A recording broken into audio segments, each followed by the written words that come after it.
All right.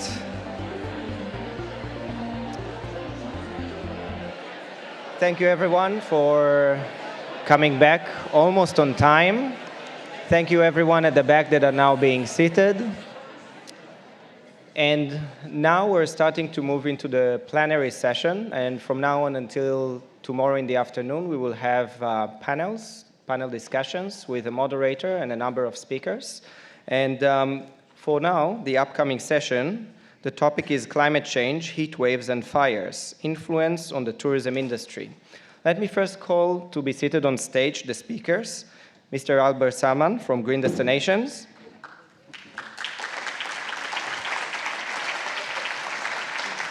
Michael Holmes from Global Rescue,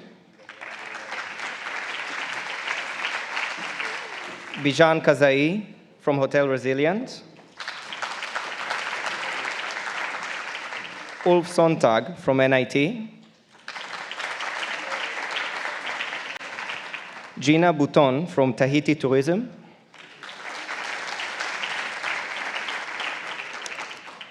and the moderator, Mr. Luigi Cabrini.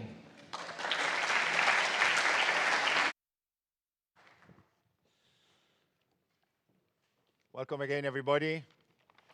Are you enjoying so far the conference? Yeah? Good. Good.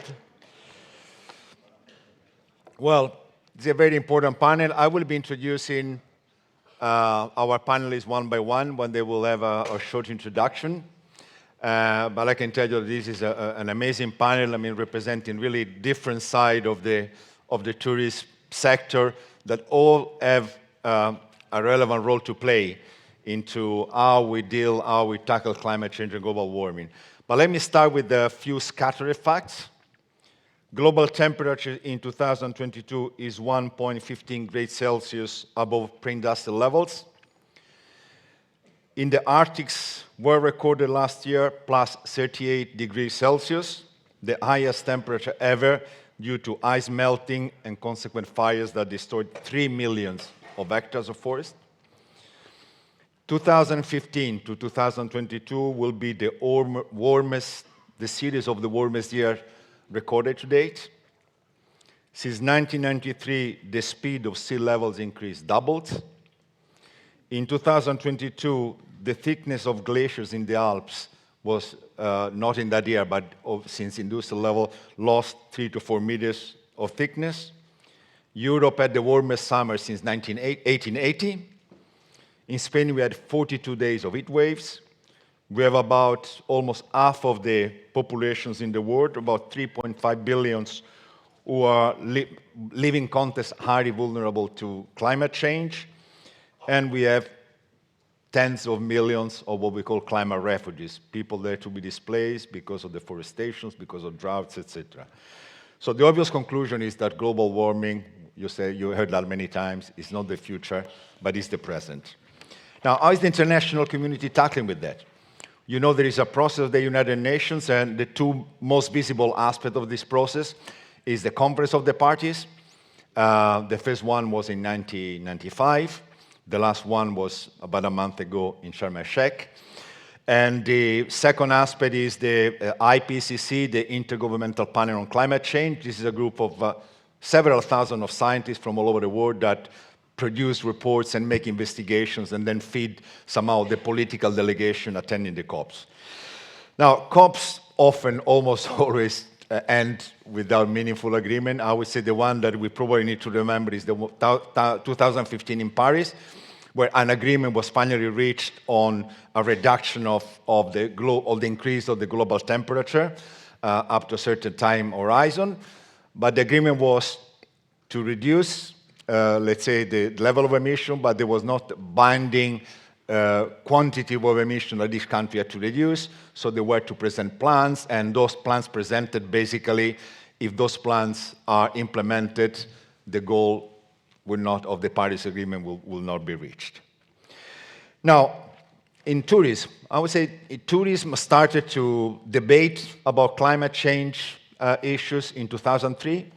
There was a first conference organized in a small island in Tunisia, in Jerba. Then from the UNWTO, there was an interest basically in the year 5, 6, 7, and so on. And I will refer to what I consider still probably the more relevant report on the interrelation between climate change and tourism.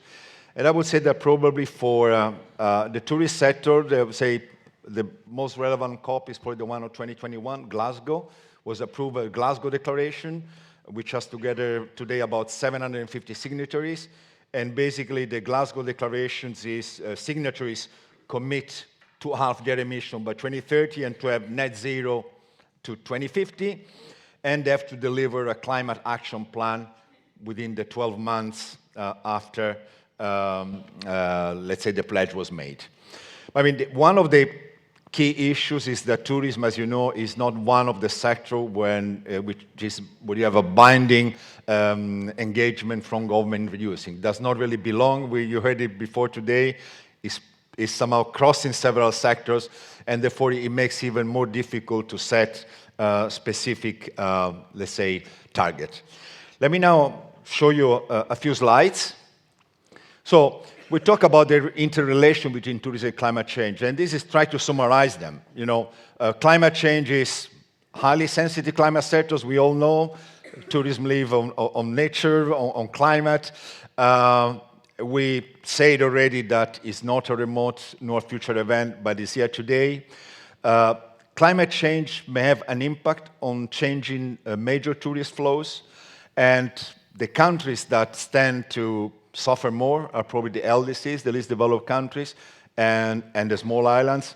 We will hear from one of the panelists about the impact they may have on small islands. And then we know that, in fact, there is a potential increase of the negative impact of climate change, and at the same time, tourism contributes to climate change. So we used to say at the UNWTO, tourism is a vector and a victim of climate change. Now, the impact, just briefly, you know, is not only the direct climatic impact, which are easily described, warmer summer, warmer winters. I mean, there was an OECD study that told us that with an increase of just 1 degree, about half of the ski stations in the Alps that are in the range of 1,300 to 1,600 meters will close down. And we have seen already that many, I mean, I like to ski, and I see many stations are just reducing the number of days where ski is possible.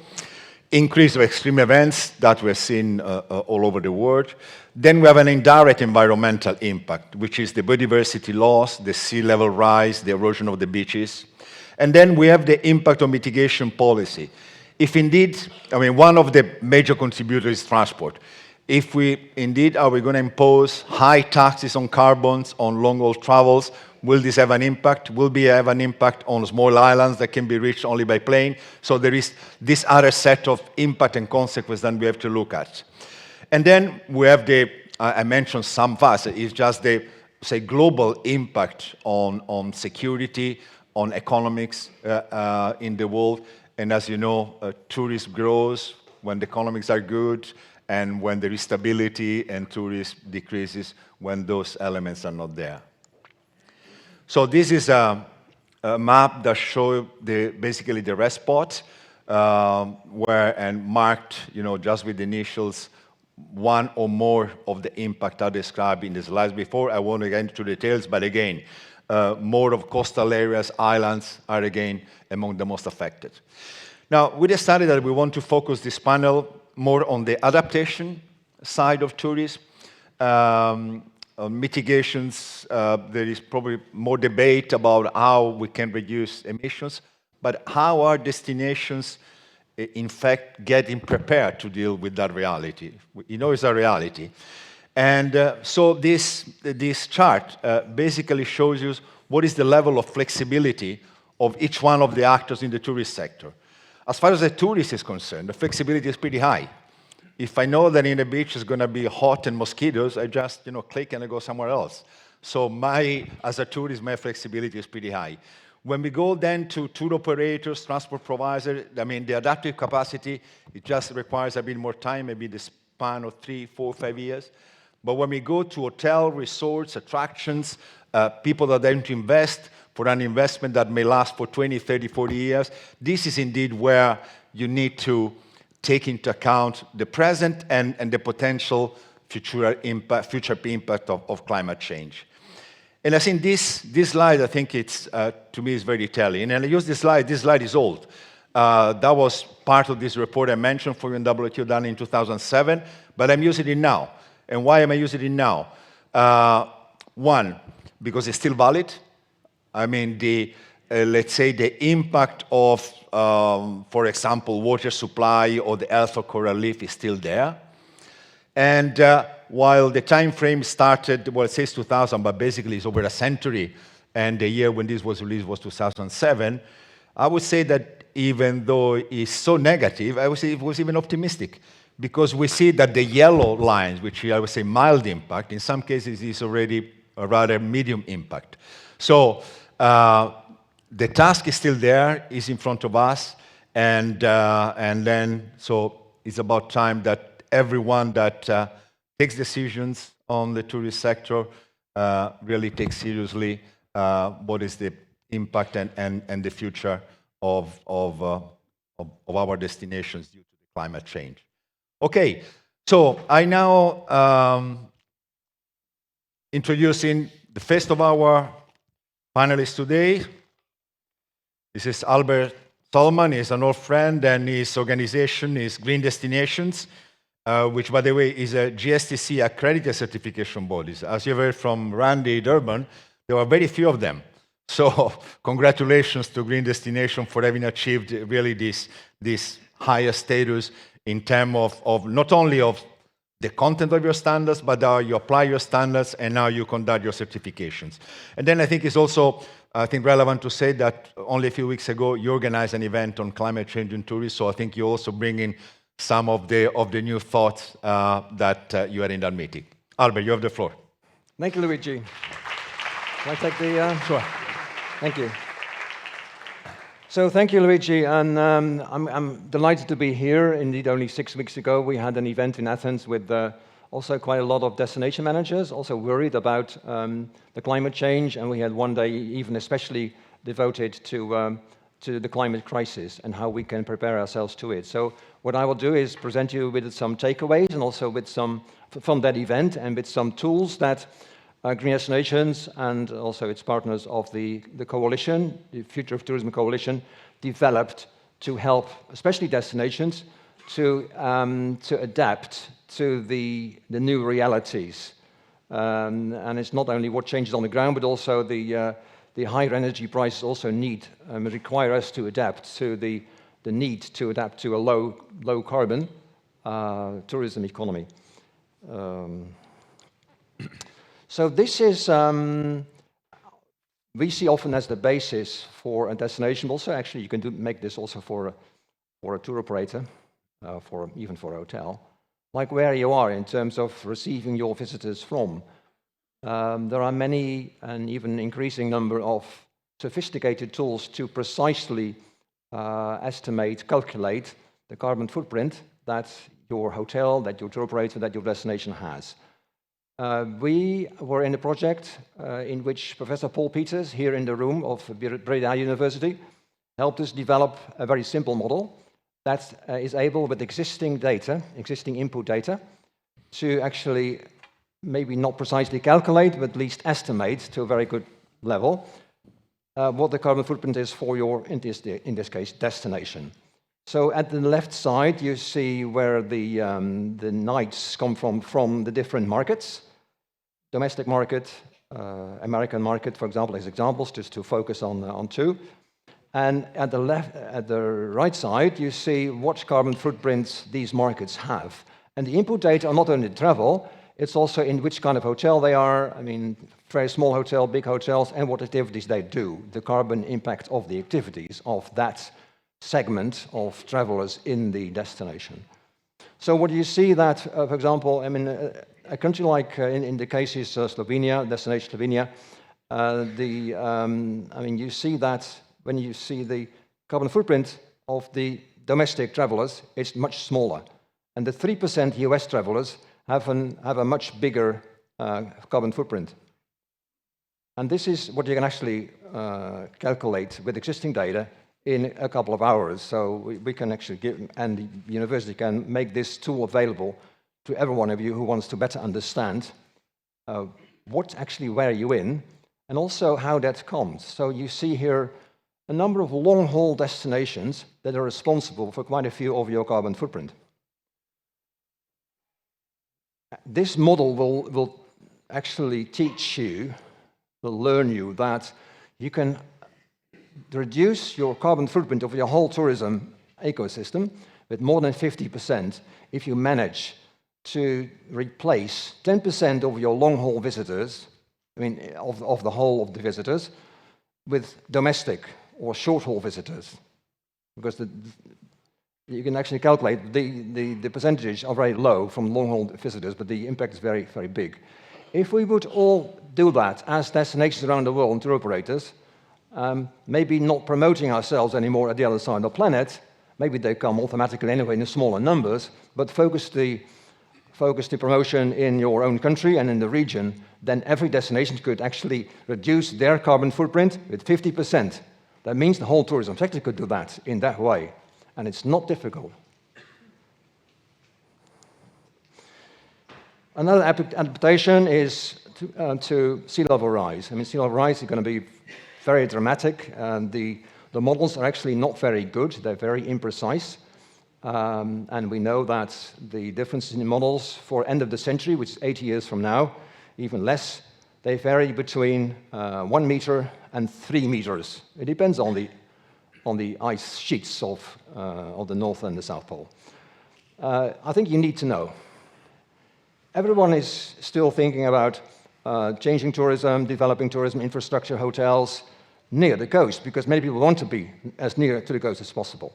And when you have those developments in regions that are really sensitive to sea level rise or to coastal erosion, you're going to be in danger. You're going to make investments that you need to, you're going to be actually making disinvestments in many places. So this is an example from Palau for marine flood risk. And we have different scenarios, so you can actually have a digital elevation model and say, okay, what we're going to have, 1 meter, 2.5 meters, 3 meters, half a meter. So you can say, okay, I believe in this model, so in 30 years' time, we need to make sure that we take measures to protect these hotels, also airport, in this case, against this risk. Of course, you can also do that with drought risk and with urban heat stress and precipitation.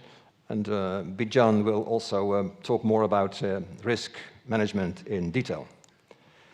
So climate adaptation, in general, has quite a number of, let's say, methods to address that, risk management, and then taking measures to make a place more resilient. There's all kind of aspects to that. For example, forest management, there's forest fires. You can make your forest more heat resilient by doing better management. And you can do that in all these aspects that I mentioned here. So the marine area is especially sensitive to all kinds of disasters. And if you don't take measures, the cost of doing nothing will be astronomical. So I would say, look at what your future is in terms of risks with climate change. So the green city concept is traditionally very, very, very well elaborated to protect your city against risks for climate. And making your city, but also making buildings green, is one of the options you can do. And it's not difficult. It's actually a lot of good practices. And even here in Spain, Malaga, Sevilla, and Madrid show you good examples. Then for businesses to actually assess where they are and what they can do in terms of climate action planning, both for adaptation and mitigation, you can actually use 20 of the criteria that we have analyzed from the GD standard and the GST standard that you can use for surveys, to making actually an investigation. What is your business sector doing in all these climate action points? So as a DMO, you can learn from your business sector with a survey what's happening in my destination by the business sector. And also businesses can also actually analyze what they can do and also how they can save money, because saving energy means saving money these days, and that's a twin transition that we need to benefit from. Saving energy is in our benefit for the climate, but also saving money in your energy bill is what we need and what everyone would like to adapt to the future, which is going to be more costly and more risky. Thank you.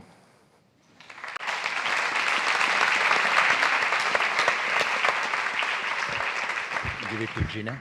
Gina, Albert. Well, we're going to manage the question at the end of the presentations of each one of the panelists, but I hope that you have downloaded now the slide application, all of you, and the hashtag GSTC2022.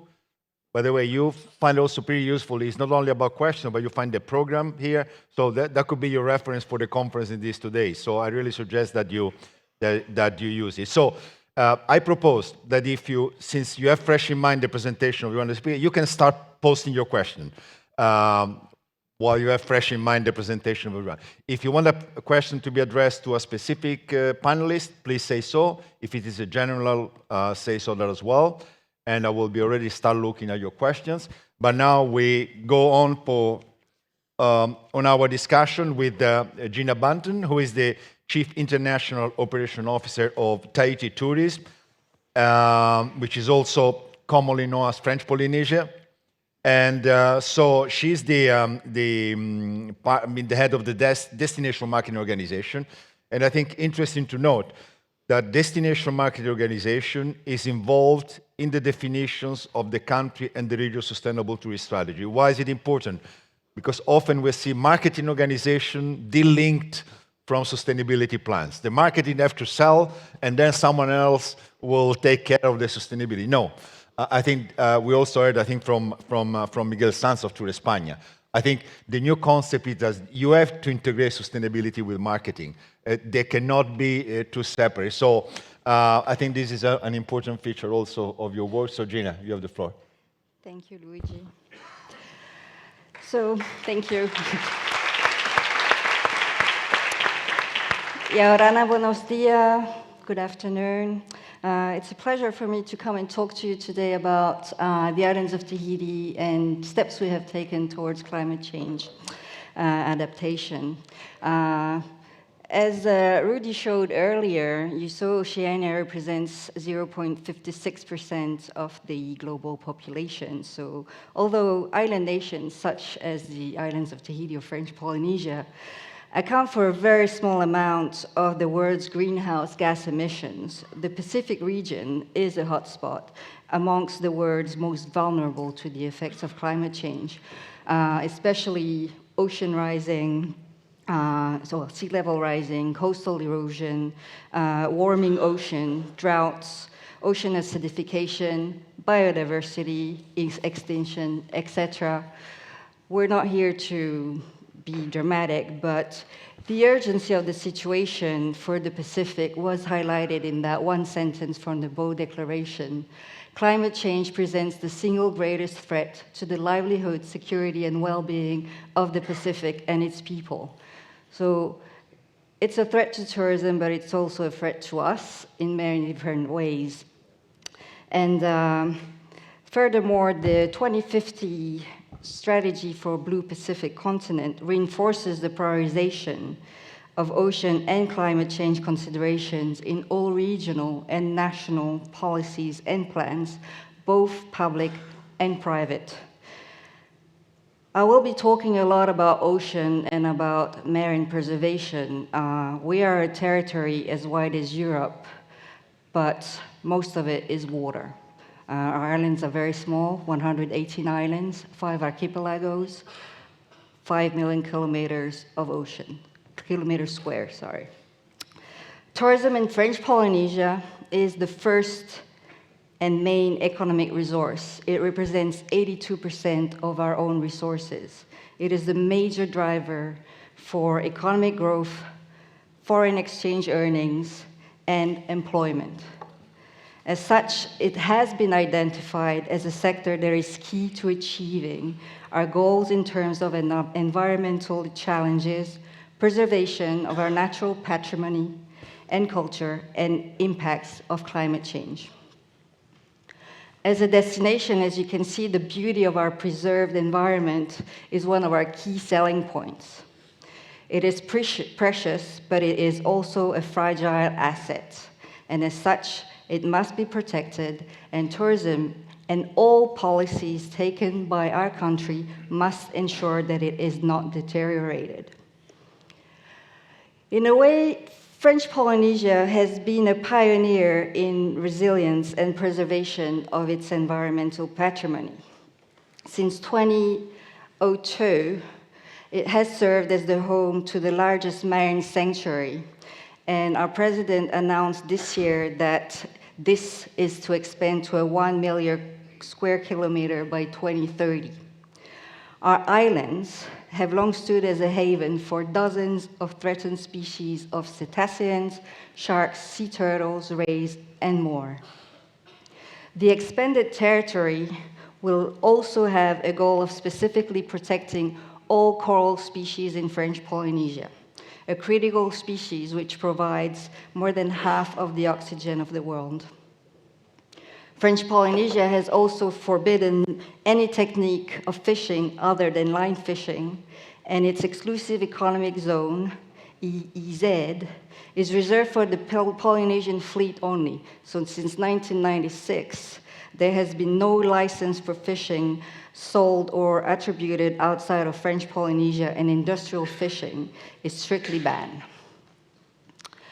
Rahui, which is a Tahitian ancestral practice which imposes temporary ban on harvesting and fishing of marine and terrestrial species to ensure their preservation and renewal, is still practiced today. And the announcement of the marine sanctuary expansion, which will be called Rahui Nui, Nui meaning big or great, it honors the spirit of this ancient practice. We continue also our conservation policy by multiplying the areas registered with UNESCO to ensure the preservation of natural resources and encourage human and tourism development that is in harmony with our natural environment. For example, Whakarava, one of our main tourist islands, is composed of 7 atolls, and all 7 atolls are a UNESCO Biosphere Reserve. We're currently working on presenting the Marquesas Islands and the Austral Islands, which are 2 of our 5 archipelagos. The first as a World Heritage Site, and the second as a Biosphere Reserve. In parallel, we are also working on the French Polynesia 2022-2030 Climate Plan, a collaborative effort open to all, whether private or public, or to the population, to co-build the country's climate strategy and associated action plan. The main ambition is to reduce French Polynesia's greenhouse gas emissions by 50% by 2030, in accordance with the Paris Agreement, and to reach 75% renewable energy, knowing that we are highly dependent on fossil energy, and today our renewable energy represents only 30%. Finally, our newly released tourism strategy, which is all part of everything I've talked about before, has been released for the 5th next year, Farir Manihini, and it aims to position French Polynesia as the leading destination for slow tourism in the Pacific. It proposes an inclusive and sustainable approach in tourism development that values quality over quantity and is respectful to the environment and its hosts. We have made the choice of limiting the pressure of tourism on our environment and our people by capping the number of tourists arrival to 280,000 visitors per year by 2027. This is complementary also to our approach to cruising, where we have chosen also to only put an emphasis on attracting small and medium capacity cruise ships of less than 700 passengers, in order to control the density of cruise passengers to our islands, such as Bora Bora, which only allows 1,200 cruise passengers per day. To conclude, French Polynesia must become the reference for preservation, enhancement, and regeneration of spaces and species. And tourism must be the spearhead of this dynamic through initiatives and policies such as the one that I've talked about, but also not limited to others, such as the adhesion of tourism sector and policies to the Environmental Code of French Polynesia. Policies and subsidies to ensure that the tourism industry plays a role in our energy transition for climate. And I can talk more about that in the questions. Development of cross-sector value chain, bringing together local food producers and tourism businesses. Training and incentives to ensure that the tourism industry reduces waste generated by tourism. Encouraging the establishments of tourism to favor biosourced materials and local eco-materials for construction and refurbishments. The rehabilitation of tourist wastelands as well. Some hotels close and just stay there. And finally, to conclude, because my time is over, development of participative tourism to encourage tourists to also participate with us in preserving our environment. Maruru, thank you. Muchas gracias.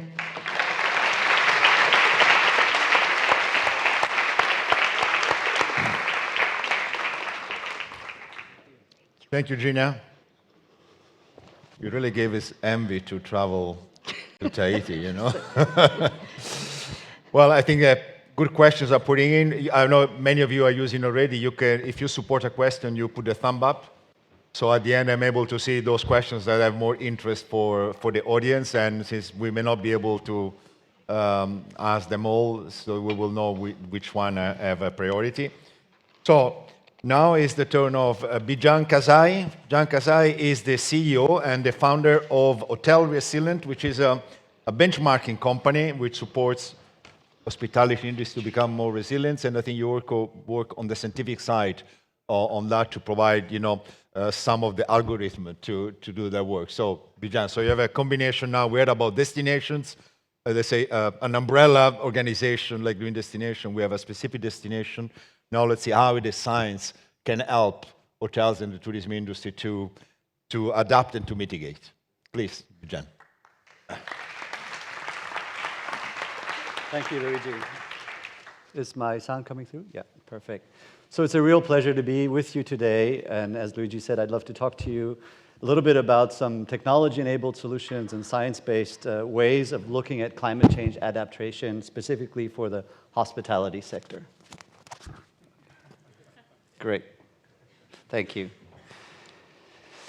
So back in 2013, the Global Assessment Report, that's more than almost 10 years ago now. It's a report that comes out every 2 years by the United Nations Office for Disaster Risk Reduction. Came up with the finding that there is a lack of consistencies on how hotels and resorts do crisis management. And one of their strong recommendations was that there should be a global standard established that's internationally supported and endorsed by the industry on ways of dealing with climate change and looking at crisis resiliency in a harmonized and systemic way. And one of the important aspects of that was that it should be risk-based, so that it's not generic, but it's based on the hazard and risk regime where the hotel is located on. And that's the start of the story of the Hotel Resilient Initiative, which started as a partnership between the United Nations Disaster Risk Reduction Office, Pacific Asia Travel Association, and the German Development Cooperation to do exactly that, to put together a global standard. But the moment you talk about risk-based, you automatically need to think about risk assessments, multi-hazard risk assessments. And you can't do that without bringing forward complex modeling, catastrophe risk modeling, climate modeling into the standards if you want to integrate that. So it required a software solution that we can bring through these climate models, risk models, typically available to insurance, reinsurance, research organizations, but not to your average hospitality hotel manager. And a third component of that is a training component, so that there's all these wealth of information, best practices on how the hospitality sector has responded to, managed, and recovered from past disasters, and bring that through a training component. So that's the Hotel Resilient System, standards, software, and a training component. So here I just wanted to give you a sense what the standards are about. The standards are these three areas. So we start with looking at the site conditions. So, where is the hotel situated on? Is it reclaimed land? What type of soil conditions? Is it on a floodplain? And then we bring in global models on top of that. These are usually 10-kilometer resolution models. In some areas where we work, it's even higher resolution than that. And then we look at the building. So anything from the foundation to the wall type, roof connections. We do a structural vulnerability assessment of the hotel buildings and then get into non-structural architectural components of the hotel. And the integration of the hazard and the vulnerability allows you to produce a multi-hazard risk score as an initial point where the resilience assessment takes off. So first you have to understand what is the baseline risks that you're dealing with. Is it an earthquake? Is it a flood? How do you prioritize? And now you look at systems within the hotel, evacuation systems, critical equipment. Maybe you have a resort that does wastewater treatment. Is that flood-proof or not in case of sea level rise or in case of a coastal storm? And you look at all the systems and you do a resilience assessment of that. Ultimately, all that is covered through a set of protocols and processes, the management component. So that's really governing how the hotel is set up as an organization in terms of its capacity, the capacity of its stakeholders, its guests, its staff, the local community, to adapt and respond to crisis events. 250 elements go into this. I'm focusing now on the climate adaptation side. There's also a climate mitigation side that we also look at, but it's not the focus of what we're doing today. So the first thing that you see when you get into the platform, you see analytics. So what is the hazard footprint? You given the location of your hotel, and then you can look at different climate models, and for different types of hazards, a bushfire, or a coastal flood, or sea level rise. And through an indexing approach, get a sense for what are you exposed to, current climate, mid, long term, with all the uncertainties that are included in climate modeling. But we do the best to bring forward these global models, localize it, and provide that as the initial assessment point. Then there's a set of audit tools. There's a baseline crisis resilience tool, for example, that allows you to provide through a self-assessment information about your hotel. Calculations are done in the background to provide you with a current benchmark on your resiliency, but also there's a library of resilience solutions, recommendations that hotels can take up to improve their score over time, and then see and track the progress they make over time. That's complemented with a 30-hour e-learning program that then kind of has all these different standards and the recommendations, expands on them, brings in best practices through interactive modules, and tries to bring a little bit more context behind it. So there's many different ways of doing climate risk assessments, of course, and it's an evolving process, but there is one that has been one of the key methods or guidelines or recommendations. That's the Task Force for Climate-Related Financial Disclosures. That was established in 2017 at the request of G20 countries to get different types of companies, organizations, NGOs, to disclose in a transparent way their climate risks as a tool for the financial market. The problem with that is it's quite sophisticated, and it's not developed in a way, the recommendations are not tourism relevant, tourism specific anyway. So one of the contributions we did this year that was released at the COP27 through the tourism panel on climate change was develop a methodology for hotels to use the TCFD as a process, but make it relevant to metrics of the hotels by bringing in climate models through a climate scenario analysis, first starting, of course, with a carbon footprint, and then helping them identify climate-related threats and opportunities. Once you have that, the next step is to go through and set up targets and resilience actions that can help you move towards reducing your risks or looking at how do you transition. Finally, there's a whole reporting requirements that makes the TCFD reports compliant with their recommendations. My last slide, I wanted to also focus not just on the disclosure side, so there's a lot of risk information that a hotel needs for its own understanding, maybe to investors, to insurance. But there's a lot of stuff that hotels are doing right, and they might want to showcase that. Except that's not being done transparently in a comparable way. So what we try to also do is establish these audits in a way so that hotels can come at the micro level and show what they're doing in terms of resilience actions. Do they have an evacuation plan developed that's specific to the hazard regime? What types of climate-friendly practices? What is their carbon footprint? And then also, and we'll talk maybe about this a little bit later, is this whole set of responsible practices that needs to complement this, that we're now doing together with Travel Life, with EXO and Kiwi Travel. And what our philosophy is that a crisis resiliency is a necessary condition towards sustainability. So we start with resilience, but we say resilience has to be complemented by responsible, socially, environmentally responsible practices for the hotel to be classified as such. I'll end with that, and thank you very much for your attention.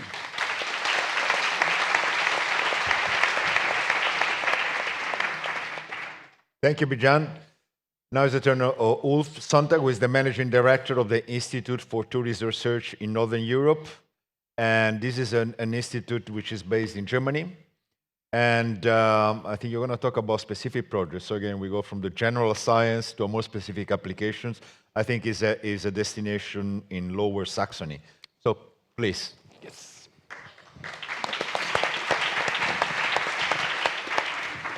Yeah, thanks, Luigi. Great to be here. Great to have such a big and diverse audience. Super good. And again, it's now going back on the destination level, but on a very specific example of a project where we help the destination or the DMO in the destination to apply a project how adaptation strategies tackling climate change can work in the context of a German state. And we have just finished this project in the summer, and we are quite happy that we also received an award for this. So it's a silver medal of the German National Tourism Award, which shows really how this topic is important for many destinations. To have an idea where Lower Saxony is one of the 16 German states in the north of Germany. It's around like 200 kilometers by 100 kilometers, so it's one of the biggest states. And it's quite diverse, as you can see from the picture. So we have summer sun and beach holiday at the coast, also with small islands. We have lots of nature in the middle. We have mountain ranges where you also have ski holidays. I used to have ski tourism, and also lots of cultural heritage. So it's quite diverse with very different types of tourism. And it's not really that affected by climate change yet. So it's not the most affected region in Germany, definitely not in Europe, and also definitely not in the world. So we don't have the problem as in the Pacific right now. But still, there is the recognition of the problem. And it was really recognized there by the DMO, and they took it up, they claimed the ownership, and they pushed for this project and to push for this topic. And I think this is what we find often. You need an organization that becomes the caretaker of this, and often in the organization it's people. So it's really down to a personal level if there is this push or if there isn't this push. And we started in this project also with the risk assessment, just with the climate models, with the science, so really with the basics.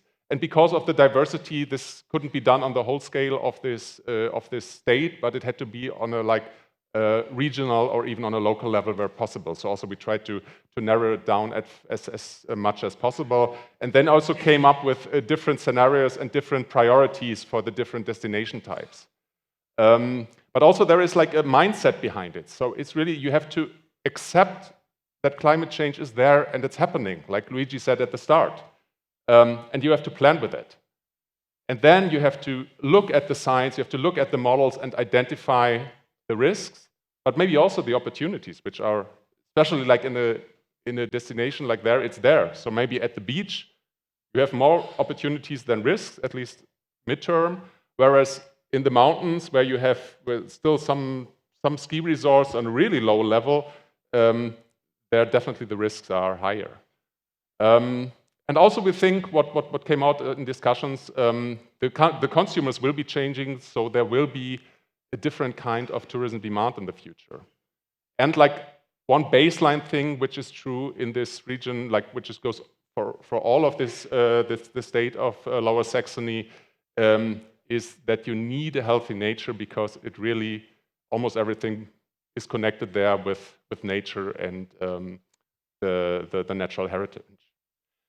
And then we found it is really important to talk. Because it came from a top-level approach, and we went into the regions with the DMO, and we started talking with the stakeholders there, and they said, it was 2020. They said, you want to talk with me about that? That's not our problem right now. And we said, yeah, true.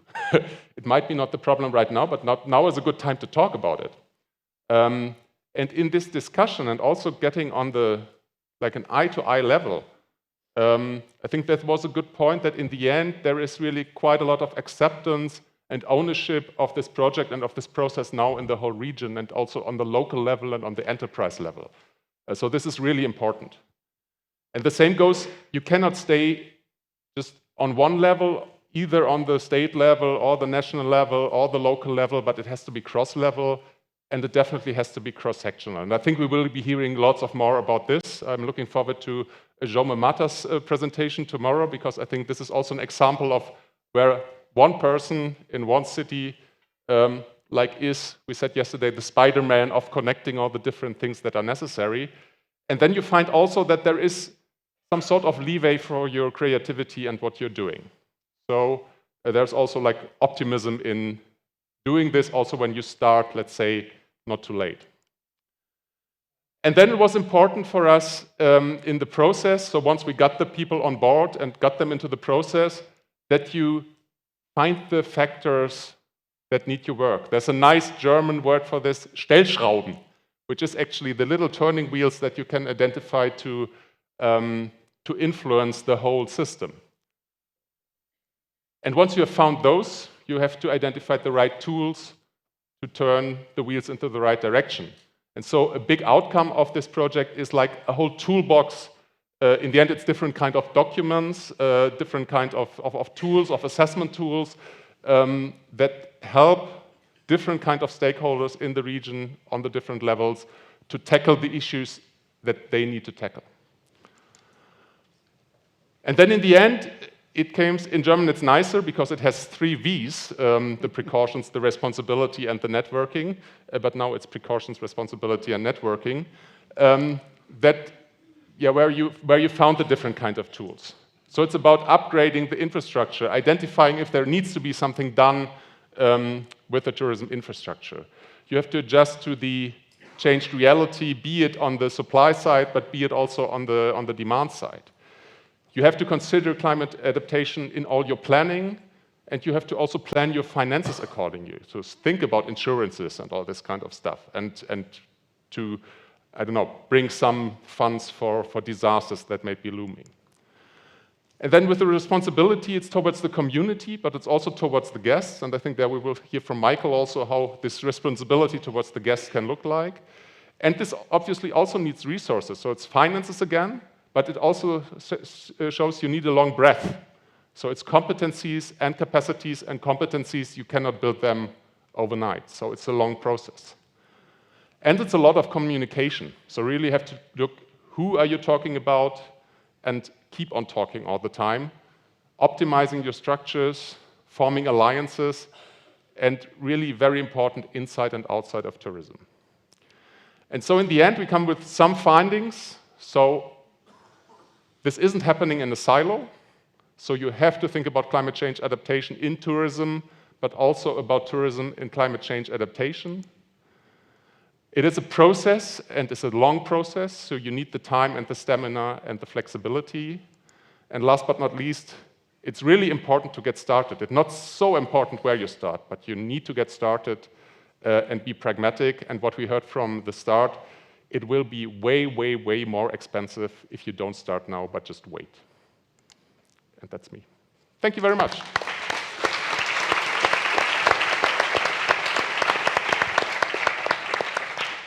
Thank you. Last but not least, of course, Michael Holmes is the head marketing of Global Rescue.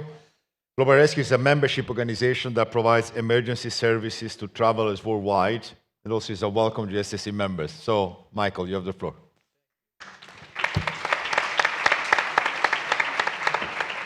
Thank you, Luigi, and thank you for the WTTC for having us here today.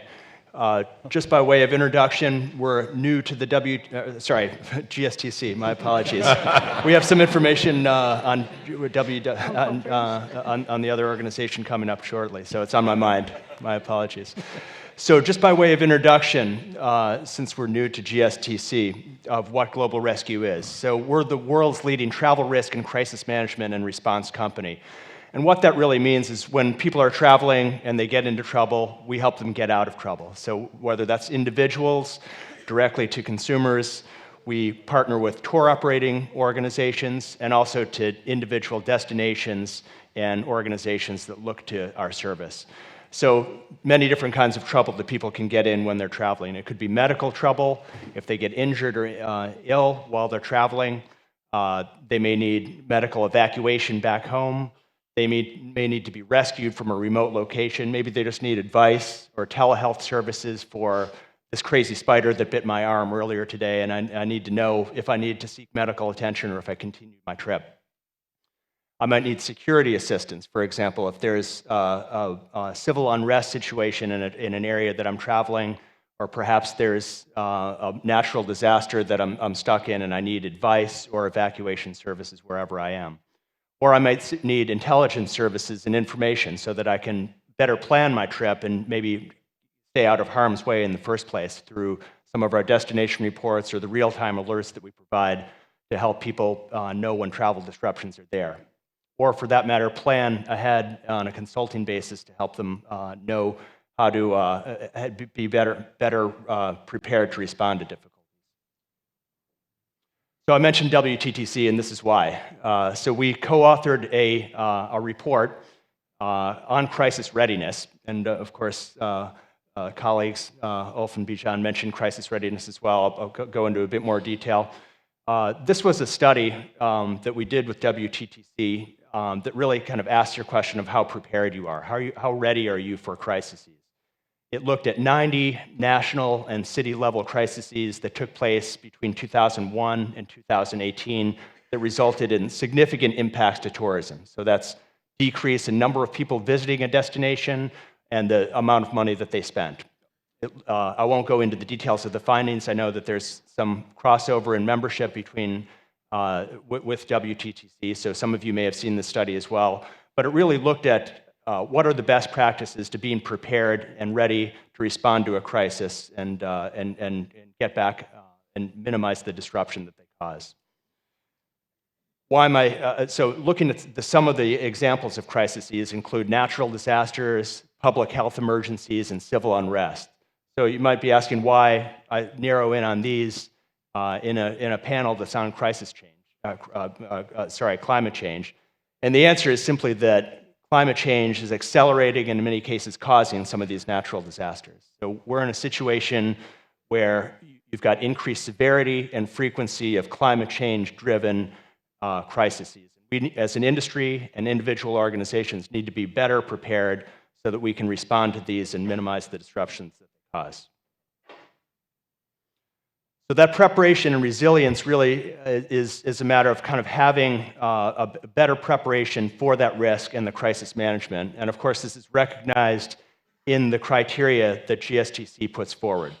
So I'm sure that this was not included by accident or as a thought exercise or an intellectual thought process. This is very intentional. So having a risk and crisis management plan and really continuously improving that plan are core parts of the criteria, core parts of certification. And that's relevant and part of the criteria, whether you're a destination, whether you're a hotel, whether you're a tour organization, or for that matter, one of the organizations that does the certifications themselves. So being ready for that really takes what we call an emergency action plan, where you identify the risks that you're most susceptible to, as Bijan pointed out, very relevant. These are not universally spread across all organizations. What risks are you most vulnerable to? What is the best way for you to mitigate your exposure to those risks to the best of your ability? What is your plan for actually responding to situations where these crises inevitably rear their heads?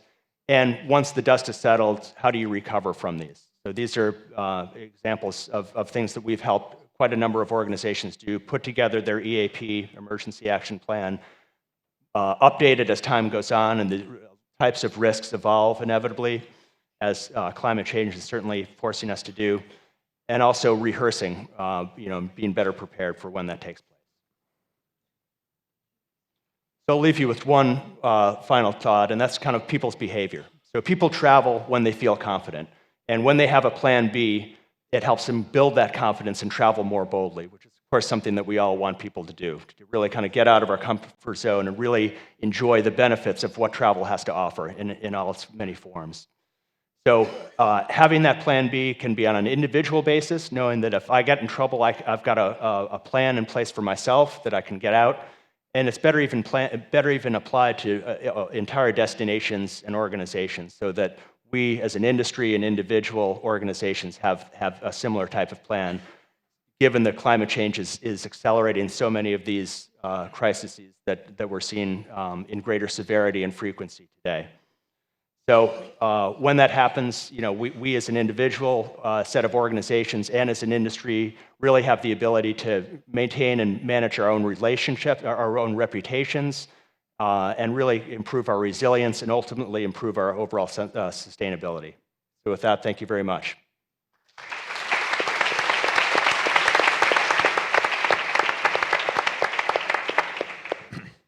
Good, thank you. So we've got now about half an hour for the questions and answer sessions, and I'm telling you, it's a big challenge because we have so many good questions here, and it's going to be tough for me to decide. But I think there is one question that has got really clear support, and I will follow the order of your presentations, and that question to Albert is, in your word, certifications, when you have a certified destinations, is that destination deals better with the climate adaptation strategies than a non-certified ones? Or put it differently, does the wording of certifications includes enough language that can allow destinations to deal with this big challenge and risk? Yeah, well, in short, I mean, any destination that is not certified can also deal very well with the climate risks and even also with mitigation. But in the certification process, we make sure that a destination needs to have a good policy, a good strategy, and a good risk awareness and management, and takes account of the many things that are being said here for climate adaptation, also for climate mitigation, by the way.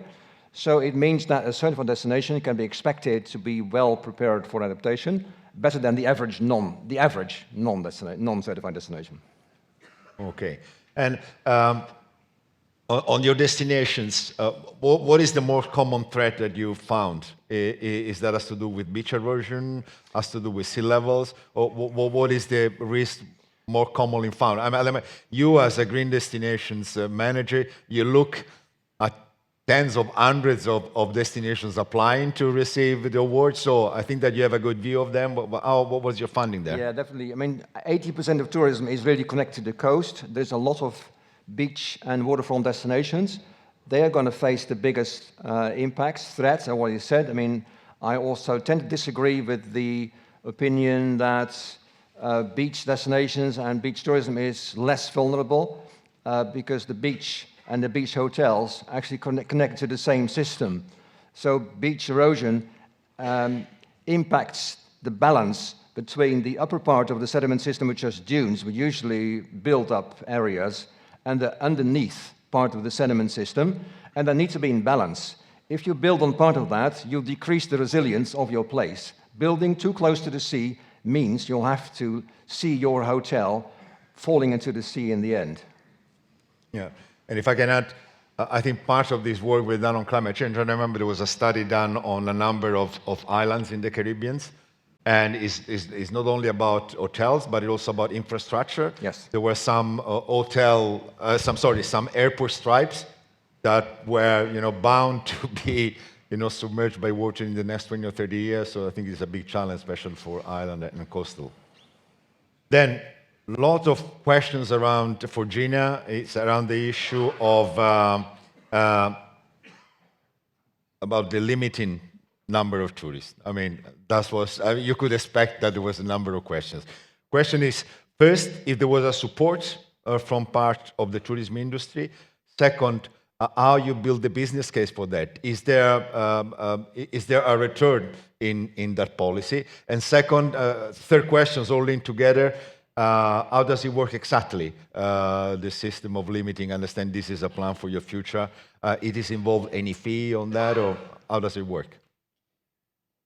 No fee. So the discussion was broad, and the strategy was discussed widely and open on the platform, actually. And it came to that decision. So just to put into perspective, the islands of Tahiti, 280,000 inhabitants. So basically 280,000 tourists or visitors means one visitor per inhabitant in our islands. Currently, we have reached in 2019 our highest level of tourist arrivals, which was 236,000 visitors per year. So as you see, we're not far, but we're not there yet. So the decision was made taking into account the fact that we have 13 tourist territories, about 30 islands really, where you can find tourist accommodation. We looked at population there. We looked at what the population and what the industry in each island wanted, as well in terms of development. And finally, we also looked at what our islands can sustain in terms of capacity, whether it's the current accommodation capacity, the current capacity that we have with tourism services, and also, again, very important, what the population wants. Do they want more hotels or not?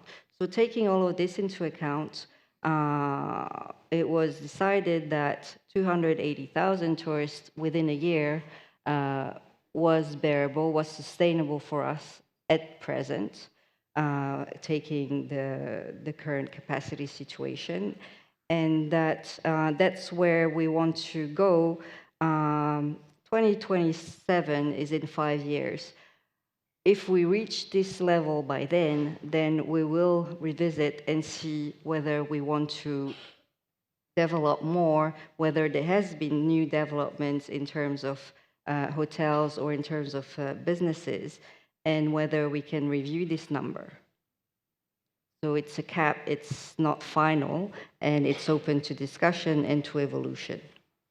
Is pricing part of the strategies? Because I understand if you say to an hotel, look, you cannot receive 1,000 visitors this year, but you can receive 800.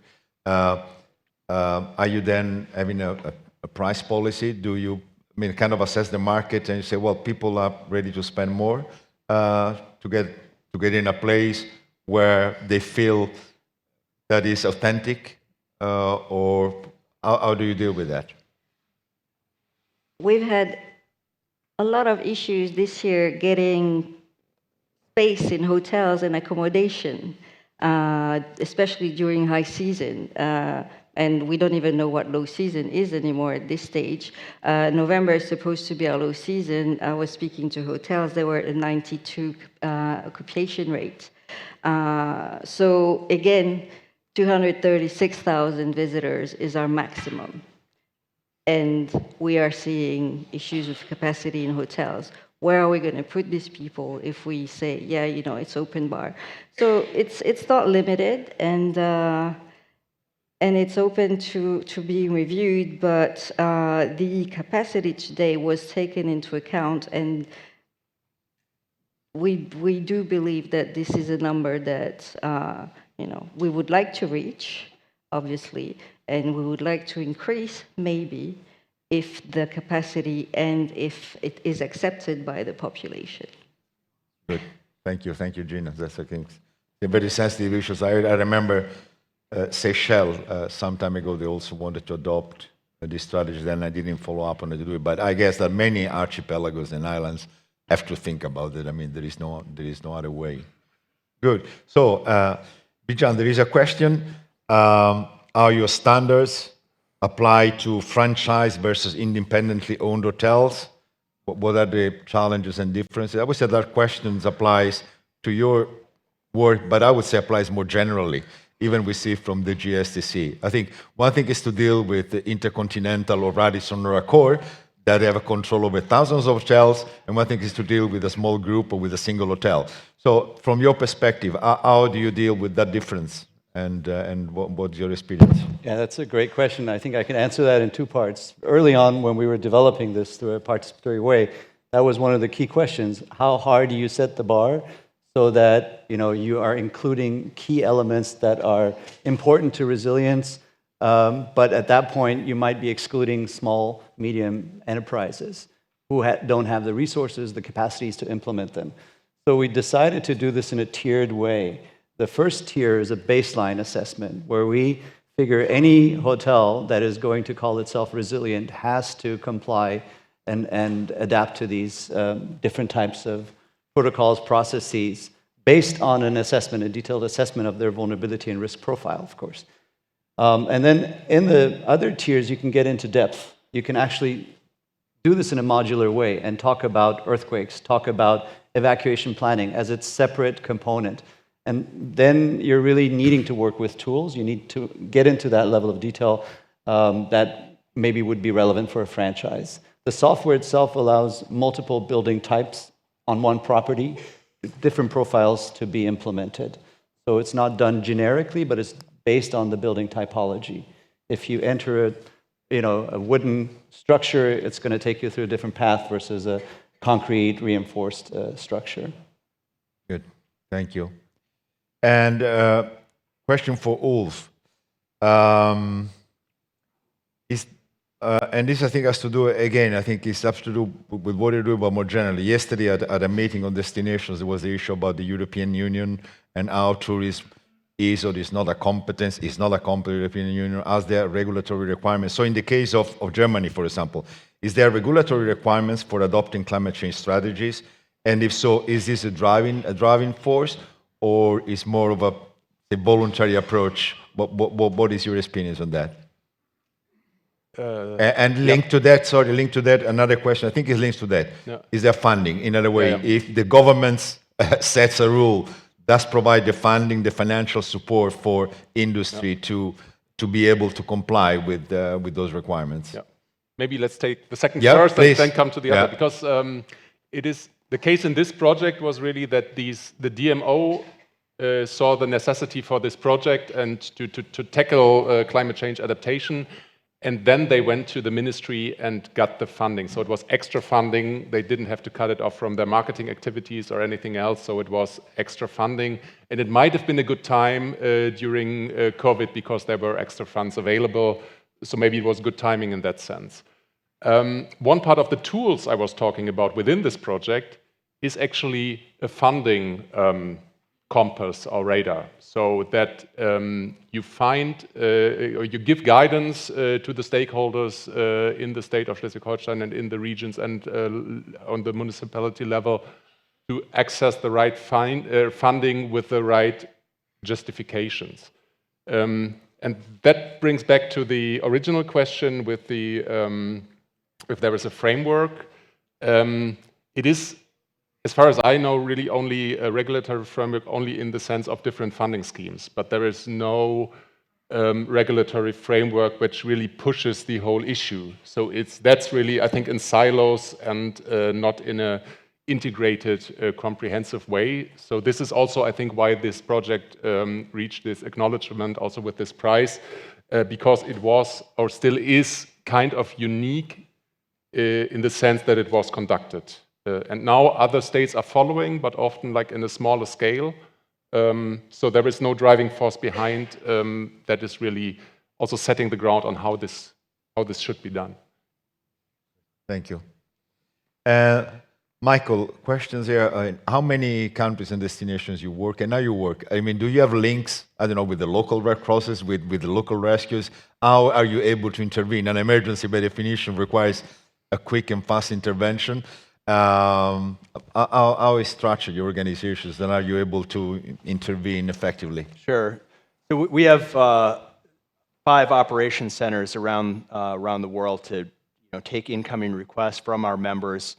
In terms of the actual responses that we deliver, we have a network of vetted partners, so rescue providers, health providers, et cetera, that are located physically around the world that we've been working with for many years, that we've vetted, that we've visited, that we've worked with, that we trust, that we can rely upon to actually deliver the, for example, rescues in remote locations, air transportation, medical evacuation, to people that that need these around the world. So it's in some cases it's our own staff that goes into the world and provides services. It is our own staff that provides this, security and medical advisory services. Our own doctors, our own nurses, our own U.S. military special forces veterans, for example. But it is our network of actual providers that does. That's located physically closest to the area of need. And the occasional exception is like during the climbing season in Everest, where we'll physically bring our own folks, to near base camp and have them set up shop for the duration of climbing season, so they can provide that direct hands-on, because there is a very predictable and unfortunately increasing volume of need in those specific areas. Good. Have you got some specific example? I do recall several years ago, the Riviera Maya coast, especially Cancun, was affected by, there were 2 waves of hurricanes. And the first one got the people a bit unprepared, but the second one, though the hurricane was very, very high intensity, they really set up an excellent plan for evacuating the tourists from the hotels. Basically, was no people died. And have you got maybe some example in your experience where that can be cited, can be quoted, where climate change created an emergency and you were able to intervene? Sure. So I think you bring up a good example of just the value of that crisis response preparedness. The difference between having a plan that you can really kind of rely upon and being able to look at and address the issue immediately, rather than needing to think on your feet and be reactive. So we weren't involved in creation of the emergency response plan for that specific hotel that you described, but we have been involved in many others that they've been very thankful for, that they've been able to execute as a result. So in terms of kind of specific kind of impacts and changes that we've seen with climate change, there are quite a few. I mean, we have different types of memberships and different types of contracts with destinations and businesses, and we've seen an increased demand over the years as the magnitude and frequency of climate change driven crises increase, that they opt for inclusion of coverage and inclusion of responses from us to the things that we describe, the civil unrest, the natural disasters that are really kind of being accelerated. Good, kind of an example. Thank you, Michael. Well, we got 5 minutes left. So 1 minute each. I think there are a couple of elephants in the room in the questions. And the question is, shall we continue flying as tourists? Or shall we have virtual visit instead of physical visit? And if that is, I would say, it's a 2 big questions. Then, okay, a lower level is how, let's say, can we deal or can we drive a transformations in the transport industry that makes the negative impact of tourism so high as it is today? So that a quick 1 minute could be commenting on this, and any final point would you like to make? Let's please just follow the order, starting from Albert down here, and then unfortunately our time is up. Yeah, thank you, Luigi. Yeah, it's working. Yesterday, in the reception, there was a participant who said, I mean, Intrepid, for example, was one of the members, doing a great job in many fields in tourism, but they bring people from Australia to UK and the other way around. I mean, why don't they stop their business? I said, there will be other businesses stepping in. I mean, you can't stop travelers. You can't tell travelers you can't go to the other side of the world. I think we can reach a lot with promoting less our destination to long-haul destinations and focus on short-haul and give people the responsibility to make their own decisions. And maybe they become aware that, yeah, maybe it's not good to go every year to a long-haul destination, maybe every 3 years, every 4 years. And if we each halve our footprint, then tourism footprint will be halved. And that is, I think, will be a great thing to do within 2030. Gina? Well, Big question to you. yes, unless I take my canoe and paddle for a very long time, if I stop flying, I'm not going to get anywhere. And we don't fly just for traveling, you know, we fly for health reasons. We fly like, you know, it's easy when you live in Europe and you're all close. Again, you know, 118 islands. Just to get from one island to the other. The closest island we have is a 30-minute boat ride away. So mobility for us is important. We do want to push towards more sustainable tourism and more sustainable transport. Our airline has changed our national airline, Air Tahiti Nui, changed its whole fleet a few years ago to be more responsible and to take into account the fact that we are far away and we're not going to stop flying anytime soon. So we try to push towards longer stay. We can't even say short haul. Right? Short haul for us is a 5-hour flight. So longer stays. Again, you know, tourism, online. We're a destination that's all about meeting our people, having experiences, experiencing emotions. I don't know how much you can do that online. Plus, you know, should we talk about the fact that, you know, it is also polluting to use internet. Is that, I don't know if that's a solution. Yeah, no, sure. I mean, this is all the debate also that, you know, I've been in 2 or 3 of these conference of the parties meeting, and this is the 2 recurrent issues. One, why should islands pay more than others? Just because physically you cannot be connected otherwise.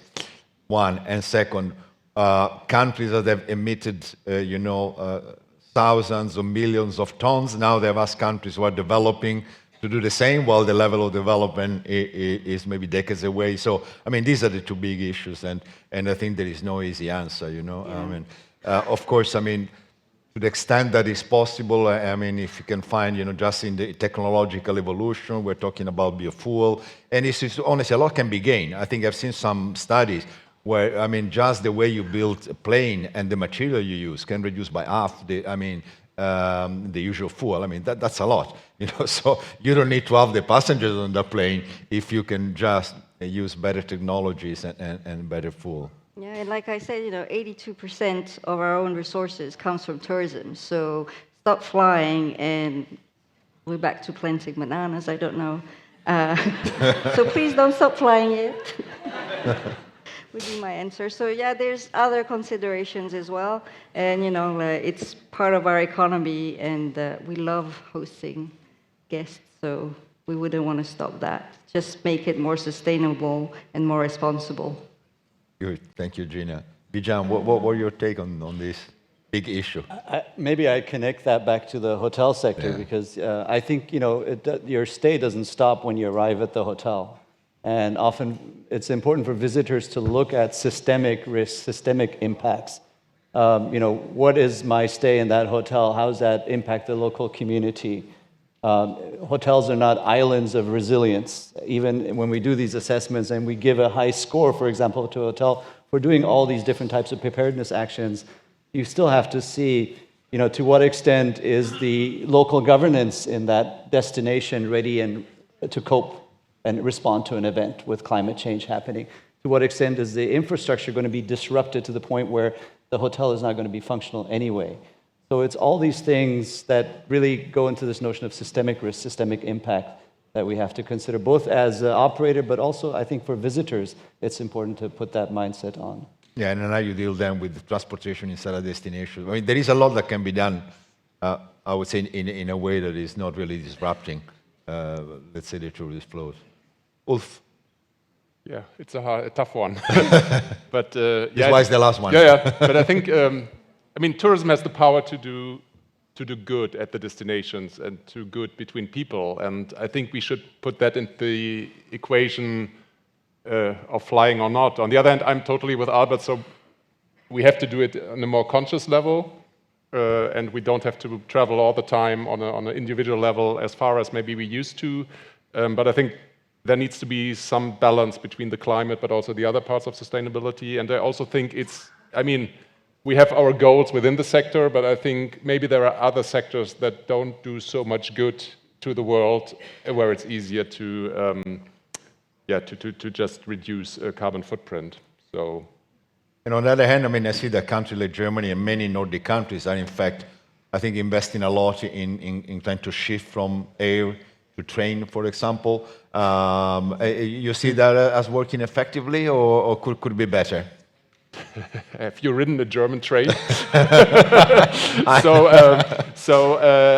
I think on that side, I think theoretically within Europe that could work much better with the train and getting access with the train. But right now they have the plans to shift, but at least in Germany there are not the capacities on the rails that you can shift a lot of volume between flight and long-distance trains. So I think it's really an ongoing process, and that is part of the process that is needed, but it's not happening short-term.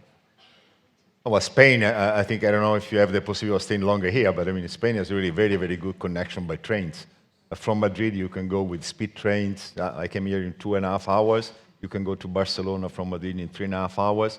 I mean, the network is really impressive, you know, and I would say hopefully there will be more of this in other European countries. Yep. Michael, your final comment and thought? Sure. So we as a travel services organization are less directly involved in should we fly, should we not fly. One observation that I will make on that respect, though, is compared to the pandemic when nobody was flying practically, since the decline of the pandemic, our leisure travel, individual consumer business is up and to the right in a major way. Lots of people traveling, we call it sometimes revenge travel. By contrast, business travel, which was before the pandemic, was a huge part of our business as well.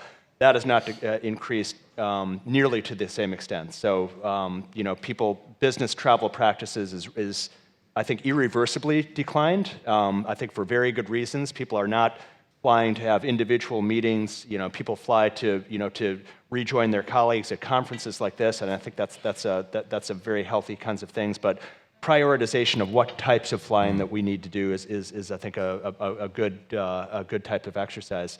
Also, kind of on a personal level, again, I have my own thoughts on this rather than kind of reflecting of my company, but approaches to making flight more sustainable. There's been quite a few advances in so-called biofuels.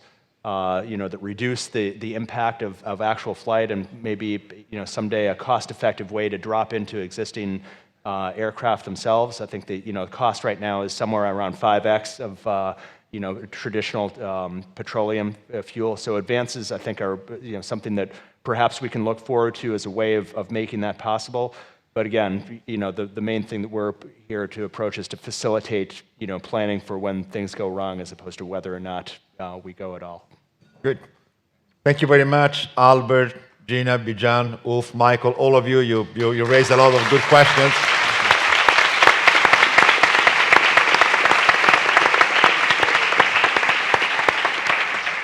So I understand that we're up for lunch, Roy, right? Do you have any announcement? Yes, we just served it, did we?